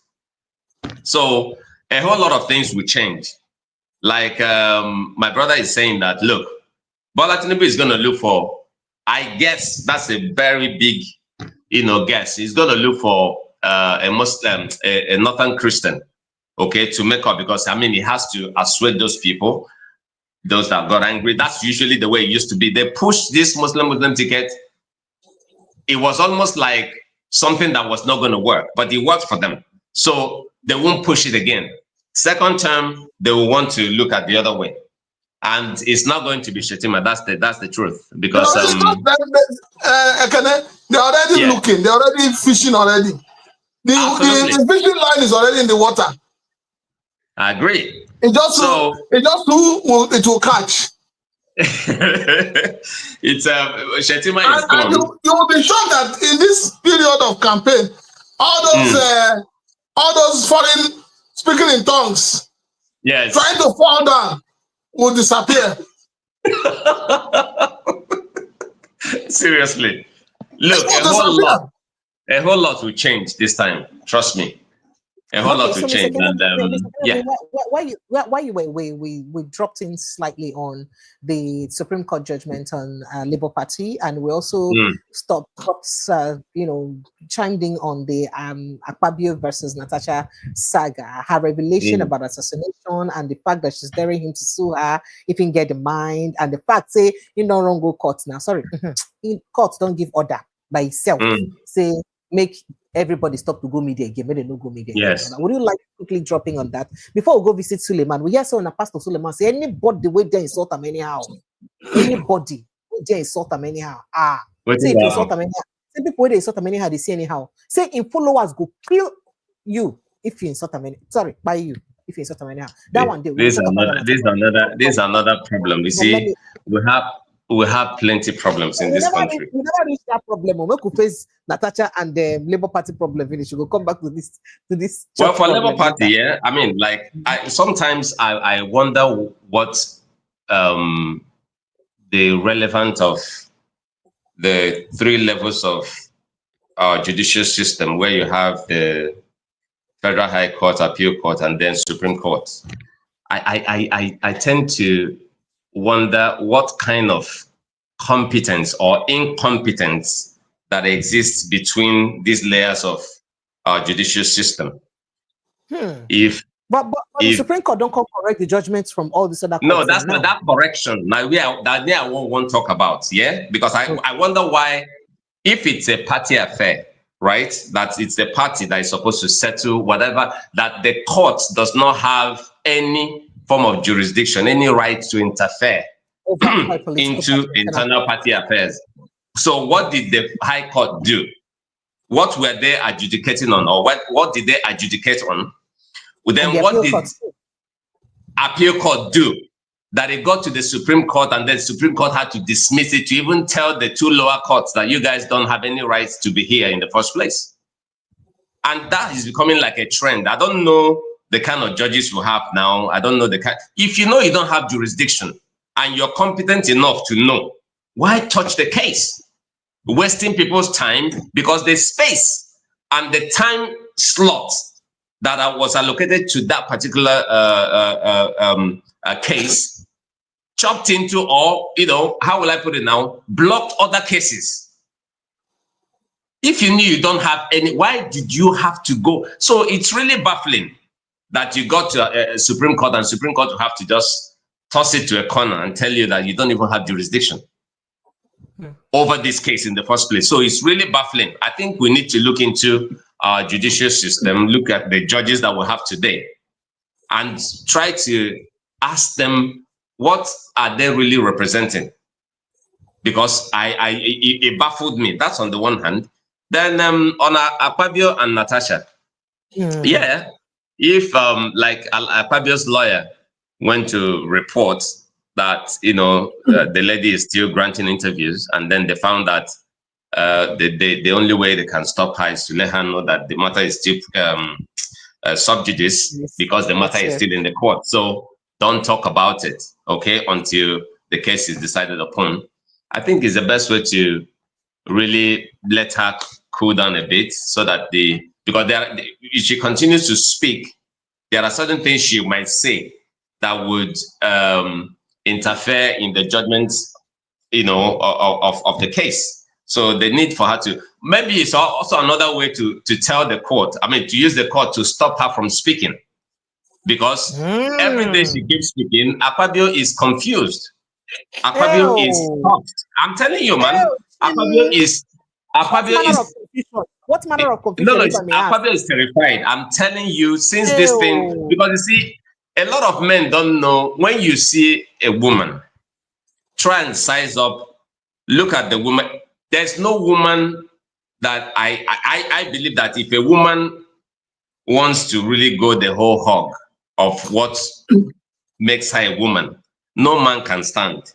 It's just that most women usually use emotions and all of that, and then leave out the case. Every woman is not the same. When I saw Natasha, from the first time I encountered, her kind of person, I said, look, it's like a cobra. If you touch the cobra by the tail, you're going to have a problem. Natasha is not the type of person that would want to start a fight and would quit halfway. So every woman is not the same. People will know how for backyard say, what Akpabio know hear about her before you go to fight her. Say Natasha go fight you finish. Then when you finally die, she go your grave, dig them out again, bring your bone, begin flog the bone. Now that kind of person. Now that kind of person. I swear down. So fight at all. Yeah, you know. Say the people get fighting there is need for men to begin to study women. Every woman is not the same. If you see a woman, first look at her, interrogate her, try and know how she feel behave. It's not every woman you can step on and then you think, oh, if I tell her sorry, or you may say a lot of women get some Natasha spirit inside them. Them plenty now. Them plenty. Them boko. That's why men who thinks that every woman is the same, if you just measure them like this, then go just suffer that. No, it's not every woman. Natasha is. In fact, Akpabio is terrified now. Like Akpabio, they shake. And they tell you the guy is so, he doesn't know what to do. I'm telling you. And if I were him, right? If I were him, I would don't call the husband. Say, I beg, you be my friend. Can we talk this? We'll settle this now. And they tell you. But because you don't reach that level. What's the place of pride now? Because, I mean, he's been saying that he didn't do anything. And he's innocent of this. The man that don't pass that appeal. He don't pass I've always said something. I said to give a monkey a cup of water, not the problem. That don't collect the cup back. I swear now. That's the day now. Akpabio don't carry the cup. She not carry and jump 3 to 3 now. She not gonna come down again. I swear down. Akpabio would have wished that this kind of matter never starts. That he didn't start this one. And I see. They say don't enter the state by land. Don't enter by sea. They don't say thank you. Now they think, oh God. Oh man. She showed them. But let's also look at the role of her husband in this. I'm sorry, but I have to compliment her husband because she gives her husband all the credit. She even said that the flying by air or chopper thing, her husband idea. That means her husband had the wind beneath her wings. No, pressure. I said something to you. I think the thing is, the truth about marriage, companionship that people don't understand is that it gets to that level where the two people now begin to have each other's back. Exactly. They now come to that point where, for them, it is the law of the jungle. Me and my wife, self-survivor before another person. Exactly. And until couples come to that level, that is when they will not say they have arrived. Because if the two of them do not come to that level, by now, Akpabio would have infiltrated them, and the husband even scatter themselves. Because when that thing happened, when that thing happened, of the 6 husbands that was flying around, the gist that she married 6 husbands, had kids for 6 husbands. Like who cares, man? No. You and all those issues. Those people who don't marry only one man, waiting be their life today. No, check up now. You know, people think it's about staying 35 years, 40 years in marriage. What's the quality of the marriage? Person who don't marry, even if you don't marry 6, look at her now, see her life and see where she is. I mean, come on, man. People should just go and sleep. And on a more serious note, there are very few men in Nigeria, very few, I stand to be corrected, that would actually stand with the kind of woman Natasha is. Absolutely. There are very few. You know, so for me, the man has displayed what I call the kindest leadership skill. He has taken leadership skill from the corporate world into the marriage. So it's like he's like a chairman of a company. He sits down and people are throwing all the garbage. and is filtering the garbage and deciding which one to take. Exactly. And he's now realizing that for me to make this move, for me to get to this level, no matter the fact that people will say, oh, why are you listening to a woman? Why are you doing this? But the man has gotten to that level. They even told the man that that time when say Natasha lied to him. Why is he not like if not them say they don't divorce her, that she's a liar, she lied to the man. I say, look, I don't know. See, like you said, any man that does not understand and have a mind of his own and know what is good for him in a relationship. You have to tell you, if you look at men, if men follow their spirit of patriarchy where they inside them, they can talk to another man. You go leave your wife for them, not for yourself. You go leave your wife for them because they are speaking. As if say man, one robot, even robots these days, they are malleable, you can bend them. They are very soft and emotional. They can be. They just say man na wood. We say they emotional now. We're also in love now.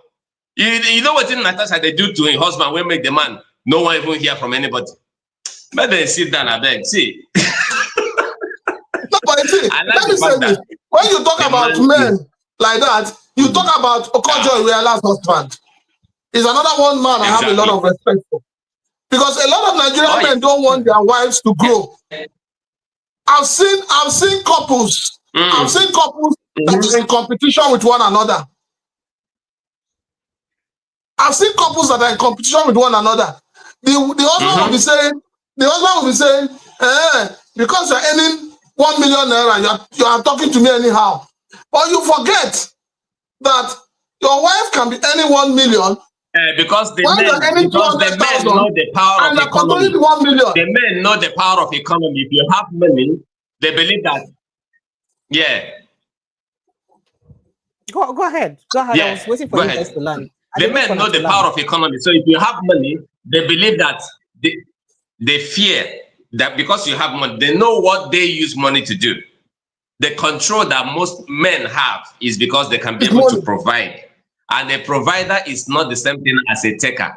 Somebody who provides for you, you guys can't share the same. The power parity will be like this. You get what I mean? So now the man knows the importance of money. That's why most of them no one make any woman hold money, because they believe say if you hold money, you no go one, bow to anybody in their own thinking. You know what exactly. So that thing, I they fear them. And I wonder how anybody in this damn age. On a more serious note, should that kind of fear exist in marriage? It shouldn't. That's what I'm saying. Now, that's not where the problem is. The problem there now. Yes, because if you allow that kind of fear to exist, then I don't really. I mean, I look at my late dad. My goodness. My mom, and I could tell that there was a time, my dad was struggling. My mom stood the ground. And I take it a step further. My late wife, there was a time things were so difficult for me. She sold all her jewelries. She sold everything she had, and she gave me the money. Are you kidding me? I have my own story too. Good. So you ask yourself, when you see men who have a wife and the wife is doing well and they're jealous about their wife, I just said to myself, something is wrong with this person in the head. It's not, definitely, man. I would even wish that my wife earns $1 million every month. As in far much higher than me. She's a human being. She came into this world to come and achieve her. What is wrong with people? Anyway, it's okay. I told somebody yesterday, yesterday I told somebody something. I said to the person, I said, if I have a wife and my wife can aspire to become the president, I will make more money than that my wife. Absolutely. You know how? I will become a consultant to my wife. So if you want to see my wife, you come and see me first. All right. So Right. moving away from the family angle to this conversation, but let's look Right. at it politically. How did let's look at, because there was a question she was asked during the interview yesterday, where she boldly stated that if they put her side by side with a Yahaya Bello and an Ododo, that she will flood them in election. Let's even watch her, because she was talking about her recall, the fact that INEC couldn't have even paid attention to that recall in the first place, considering the fact that they did not meet the criteria. And then she mentioned that and all of those. What does that mean for a woman to have that level of confidence? In fact, let's watch her say that, and the confidence at which she spoke. Are you worried if those who are behind the petition go again and restart the process of the recall? I'm not worried, Sean. I'm not worried, because I trust my people, and my people connect with me. They resonate with the idea that I project, and they're actually very happy with the manner in which I have represented them. They are very happy with me. You mentioned, my election was one that was apolitical. It wasn't just PDP that voted me. It was a number of even the APC card-carrying members and other parties that voted for me. So you said something in your tweet when you said that Natasha Akpoti to 2027 and beyond. It does look like you are very confident. And one of your associates said, if Yahaya Bello and Ododo are on the same ticket, Natasha Akpoti will beat them. Yes, I will. Is that the kind of confidence that you have? Yes. I mean... You're that popular? Very popular. Very popular. And I think one thing that works for me is I live my life every day as a senator, educating people and creating awareness in the minds of people who have lost hope in politics. So I'm beginning to have a new kind of followership that believes that leadership, the standard of leadership, can actually increase, and their participation could help shape in Nigeria's political space. So whatever it is that I decide to, by the way, that poster that I did share was designed by my media team. And I think it's kind of futuristic, but also ambitious and daring. So honestly daring. So it means you are going back to the Senate even after now? If I decide to, God sparing our lives, it depends. I have to speak to my husband first. That you still want to be you still have the ambition of wanting to become governor. You know, which of them do you have now? For me, I do believe in the power of now. I celebrate the moment, and I just have tomorrow. I live tomorrow in trust. I might not be alive by 2027, even though I pray to have a long, fulfilled life. But let's complete this term. 2027 will be determined based on the consultations I will have first with my husband, my children, my family, associates, and of course my community. If they tell me, Natasha, go ahead, I will go ahead. If they tell me, raise the bar, expand your political space, I will do so. But it all depends. If I don't speak about this and something happens, and they succeed in their plan, who is going to get justice for me? How can you make such an allegations of a meeting where you were not present? I heard it's just like, okay, how again? Like, I tell you, there were actually three conversations that happened. Let me let this rest here very quickly. So you heard what she said. Is it surprising to you that she had mentioned it, that she will floor Yahaya Bello and Ododo in any election in Kogi State? Okay, so she's really... You see, I love intelligence. And you see, the one thing that I know that is lacking in the way we play politics here is actually education. When I mean education, it's not by getting certificate. I mean talking and making sense. Good. So she's very, very strategic in the way she talks, in the way she marshal out her how will I put it now? Her strategies and the way she goes about things, and she's very different from the crop of politicians that we have at the moment, right? Because I mean, you mean those ones that tell us that let them go and be protesting, we'll be in our house eating. Exactly. So those are the kind of personalities that had filled up our political space. Okay, I don't know the level of this democracy, the way we conceived it. Okay, to the level where most parties brought down the level of at the level of entry. Yeah, they brought down the level so low that they said your attempted school start or something like that. You don't even need to have the certificate. So it has brought in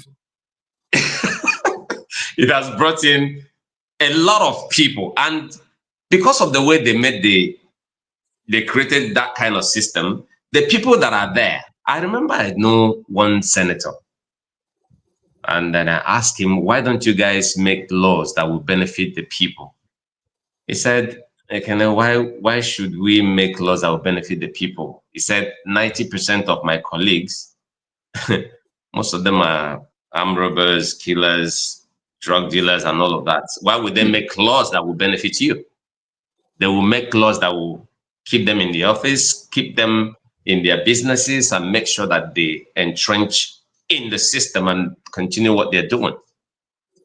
That's what you get. So Akpoti knows what she's saying. And with the level, like I like the fact that she says she lived for the now, right? The kind of followership, the kind of love, the kind of liking that she's gotten from people all over the world. She's really relishing on that, and nobody can take that away from her, right? At the moment, tomorrow, things can change, but if she continues to build in this kind of spirit, and by the way, she's not faking it. As a senator, she has done things that her people can feel, you understand, can take home. She's not there promising people and not doing anything. She's doing some concrete stuff that her people can relate with, that can resonate in people's minds. And that's why they love her.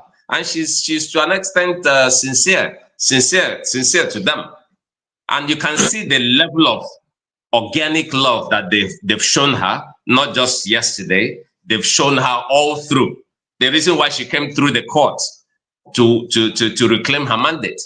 It's just that massive love. Her people love her so much. And if that love continues, till 2027, depending on which way she decides to, or which cuts her interest, if it's going to be senatorial or it's going to be gubernatorial, anyone that she decides to run, I can bet you none of those guys can come close. None. All right. Because what she has done at the level of senator, if she takes it to governorship, Kogi State that has been in the dark will actually begin to make sense as a state. Trust me. All right. Just to quickly let Nigerians know that phone lines are open. You're free to join this conversation. You can actually join us live in the studio here. At least I can accommodate as many people as possible inside the studio here. So you can join us live in the studio. Kindly check on the comment section. There is a post that is pinned, or comment that is pinned on the comment section. Click on the link in that comment and join us straight in the house here. So the link brings you straight to the studio here. Or you call the WhatsApp number 0817 029 4077. And if this is your first time of joining us, or you don't join us since you never subscribe, maybe they pay money to subscribe. Subscription is free now. To like this post is also free. Or you like it now and subscribe to now. Follow us like a village people. So let's get to Prince Francis Chilaka's pastor. Sorry, his pastor friend, Apostle Johnson Suleiman of Omega Fire Ministry. He has boasted that whoever says anything negative in his life against him will be killed by a mob of his followers or get badly beaten cultists whom he has helped before. Suleiman in his sermon spoke about the influence he has over people by being kind to them.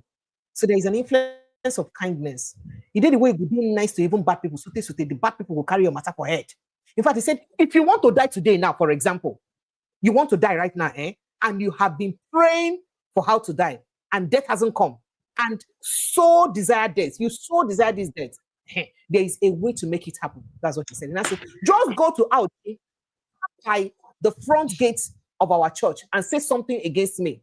Somebody will kill you there immediately. Another will bury you. And the third will be doing praise and worship on your dead body. Why?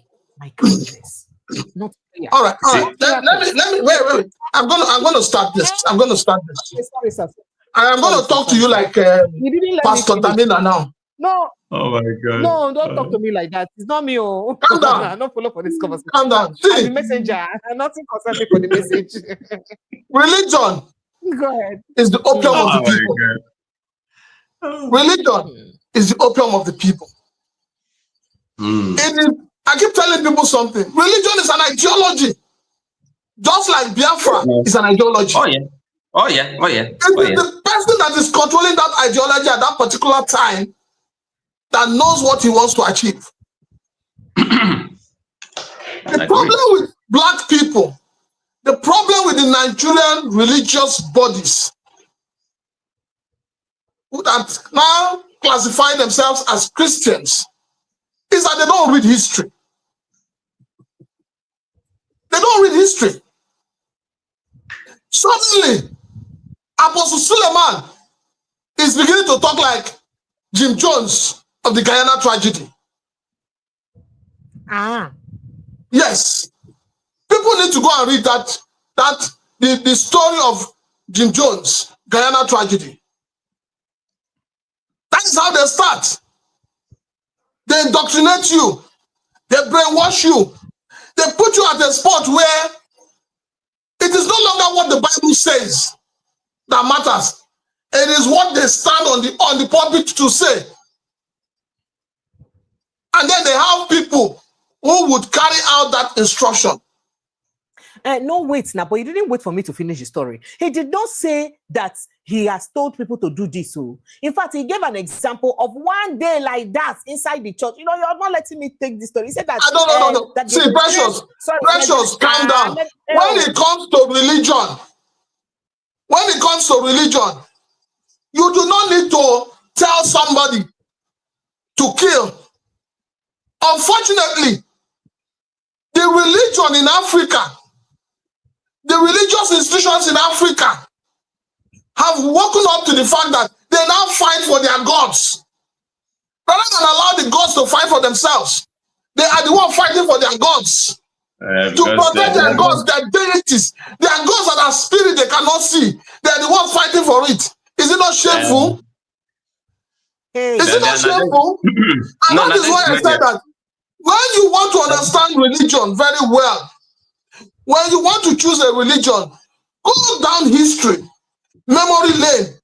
For any Christian that wants to be smart, that wants to understand the scripture, that wants to hold on to God as his own Lord and personal Savior, that Christian should go and spend time and read Jim Jones, the Guyana tragedy. You will understand where I'm coming from. Because when you read that book and you watch the movie, you will understand the power of the pulpit. How they use the pulpit to manipulate the people. And then the people will now begin to behave like zombies. You see some pastors are selling water like this. They are selling water. People are rushing to buy. Tomorrow night, you see some pastors selling tissue paper. People will start to buy. You know, people have lost the essence of religion of God. People are not talking of God. People are not looking at Christianity as what the element of Christianity is. People are now carried away by the razzmatazz that is displayed by these so-called men of God. They are no longer following the Bible. Somebody cannot transfer the power and the power that God has given to him inside those water and those tissue. If you are transferring power into water, there are 1,001 people in the hospitals. People are dying every day of cancer, dying of AIDS, dying of all sorts of things, ailments in the hospital. This man of God should go to the hospital and heal all of them. Let me end it this way. Let me end it this way. My own simple analysis of what I think is going on. But it's really unfortunate, the way we see things here. And I think it has more to do with a country that is not doing well. If you're not doing well, in fact, I think somebody said any country where there are too many religious houses, that country they grow. Exactly. That country they grow. And then in Nigeria, there are 3 main people that are in bed together.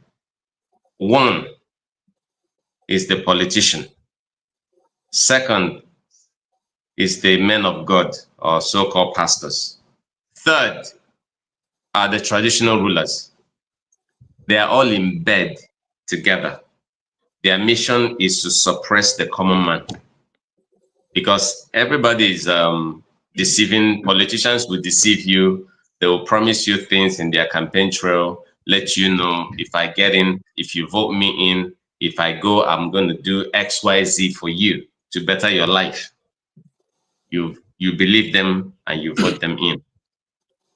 The pastors will promise you heaven, promise you if you pay tithe, your account is going to multiply, all that kind of stuff, deceive you. You pay and obey, you don't see nothing. The traditional rulers will do the same thing to you, tell you the community, we're going to secure everywhere and all of that. At the end of the day, nothing works. The reason I'm saying this is because people like, it's the same Suleiman that preached one time, I think it went viral, where he said, if you, that he prayed for somebody that was in Germany and he found himself in France. I don't know which of the countries. France. No, let me help you. You know, he said somebody wanted to go abroad and the guy didn't have visa. He now went to the spirit said, go to the airport, enter the toilet. From there, he finds himself in Germany. Oh my God. So this guy has been around with all manner of controversial cases, incidents, and all. Okay, but you see, because of the country, when you mentioned that controversy, I was thinking you were going to mention the case of the Nollywood lady that is complaining that he's the one that is behind her. That's the Kogi lady, right? Yeah. She's yes, also, I mean, that case came up, and then you can see. So Suleiman has been around with all manner of, controversy. What Suleiman should be fighting about to clear his name is the same guy, the guy that accused, not him directly, but to say, Naim bring the injection, I be waiting drugs, where him go give him orga. Where then they inject somebody, where go do like saying don't die in order to make a miracle. Now that one is supposed to debunk now. Waiting they talk. Person when no two of them don't accuse them directly. Where are they work for this man? Where Suleiman give him something, when go take inject somebody, where they will take do like say the person don't die partially, then they'll come resurrect them. But you see, those kind of miracles can only happen here in a country like Nigeria or somewhere in Africa, but also here. Because you see, this country is supposed to be working for people. If people have jobs and they have minimal amount of money, for instance, what happens abroad? Like I said, my kids were born in abroad, right? In England, they were receiving 190 pounds every 2 weeks. In a month, each of them received 380 pounds. So you can imagine where you have children, you, the parents, you guys are receiving, the children are receiving. What will you need church for? If you want to go to church, you go to church because you want to go and, it's like you want to go and relax somewhere and a place that is quiet.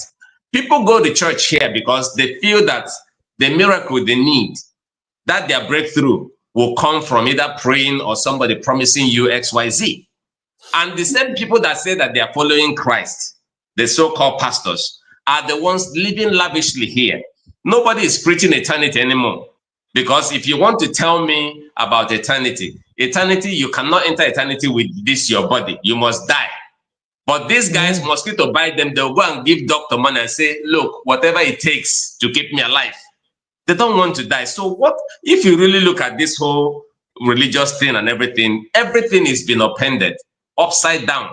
And people need to understand that miracle, look at all those things they do as miracle. I look at people, I'm like, oh, when will you guys know something? But like they said, religion being the opium of the masses. In fact, it was, I think it was Napoleon Bonaparte. Yes. So what? I said there's a current controversy about staged miracles. Exactly. But who is taking them to jail? Nobody is bringing them to book because they are in alliance with the politicians. That's why they can do things and get away with it. You understand what I'm saying? Because I mean, this kind of accusation, if it's in a same country, government will look into it.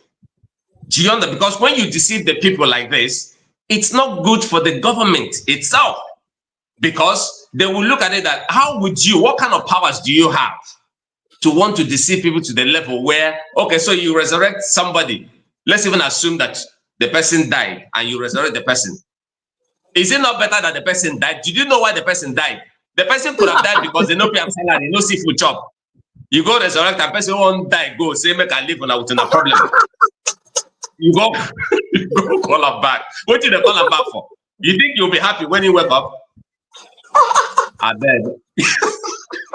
All right. Let me quickly take some messages. Amodu Yusuf says, church today is like a company in which people use it as money-making venture. And Onyeka says, Prince Chilaka, I must say a big thank you to you for all you do in supporting our own precious Inyi. May God continue to reward you in all you do, sir. In fact, one bottle of palm wine for you, eh? And so you talk, oh yeah, may get ready to collect your telephone palm wine. Gloria Chizoba says, those men in Senate don't have the liver to question Akpabio. He is there. He said Akpabio is their feeding bottle, morally debased set of people. A way, it's not morally debased. Gloria be taking it in. This is Friday night. He now said Akpabio cannot call for objective investigation. He is morally dirty. Okay, and Ifunanya says, thank you for your program. Watching from London. Thank you so much. Ifunanya. And Obi Igwe says, God bless you, Prince Chilaka, for always saying it as it is. Precious, so well done, more grace. Thank you, I appreciate you. And Kenneth says, they don't rate us at all. Hausas should help Nigeria get rid of the Fulani stronghold in Nigeria. And Shino Bakari says, Precious, good evening to you and Prince Chilaka. Always listening to your programs. God bless you all. Thank you so much. And Sunday Babalola says, much love. Thank you. Much love to you too. I'd like to say a big thank you to you. Do you have something to say? Parting shots? Make it before I leave and I'm not going to park on a load. This is Friday, so you may want to hang out with the boys. A parting shot, sir. Parting shots, man. The country don't I have talked about. Did you hear what's happening in Plateau State? I talked about that before. I don't know. The killing in Plateau State, that's another thing I don't want to discuss, man. It's so heartbreaking, eh? I don't know. And our president never commented. You don't hear president comment about the Boko thing. Listen, it brings us back to the same during Buhari. You know, those that say Fulani agenda, waiting how they want to spread themselves and collect everywhere, anywhere with it. Now, what then they do? They tried to do it during Buhari. It couldn't work. People pushed back. This current president now, more like he's looking the other way. I don't know. I really don't know what these guys want, but I just wish that they know that things cannot continue like this. It shouldn't continue like this because the killings now are everywhere. And what it might bring, nobody knows. It might just be like the whole country is sitting on a keg of gunpowder. It's just going to blow someday, and everywhere will just catch fire. It's really crazy. The level of killings in Nigeria is incomparable to anywhere in the world. I can tell you that for free. You, it be like say too much. And one of my guests, AY, had said that the reason government ignores this is because we're too much. So because we did too much in number, so as people they die, they didn't like see anything they happen. Like no. It don't be like that though. Now because of we not be past America now. We not be past. We not near anywhere. Remember when Lai Mohammed, when he was Minister of Information, he literally wanted to gag all the media houses during Buhari to tell them that, look, if there are killings like that, don't report the actual number. You can just say some people were killed. Don't even mention number or numbers. He said that paints us so bad in the international community, as if. So I don't know, really. I really don't know. It's quite risky living in this country, the way things are going now, because our military apparatus and everybody that is in charge of, they are all helpless. They are also culprits. They are in the whole, in the whole mix. We don't even know who is who anymore. You know, so really, I don't know. Thank you. Thank you. Thank you so much. Please It's stay all right. safe, please. Stay safe. Prince Francis Chilaka, would you like to give us a parting prayer? Parting, we don't go, no parting, no. And continuous with it. Because every time we keep talking about parting, all I say to Nigerians is that let us take time. Let us take time and follow the directives of the DG of the DSS. He has given you the mandate. He has told you, be the frontline protection for yourself and your family. He didn't miss words about it. So my brothers in the Southeast, my brothers in the Southwest, my brothers in the Plateau, in Benue, the DSS DG has given you the mandate. Protect yourself in whatever form. Let the law of the jungle apply. Self before others. Thank you. Thank you so much. And thank you to everyone who's been part of the show. Thank you, Prince Francis Chilaka. Mr. Kenobi, sincere apologies. You do well. God will bless you for us. No, it's all right. You know, we're here. I just, with all the things I went through, I still had to, you know, catch up anyhow. All right? I'm sorry. We thank the Lord. Yes. As I tell Prince Francis Chilaka, your reward there on earth, you know they heaven. So no worry, you go there alive to receive the reward for these good deeds they do. Thank you so much. Amen. No, thank you so much. And good night. Enjoy the rest of your evening. Please don't forget my palm wine, though. Bro. They just promise you. I don't know when they will. You go bring your palm wine, come. Now, virtually, they promise you. Please bring the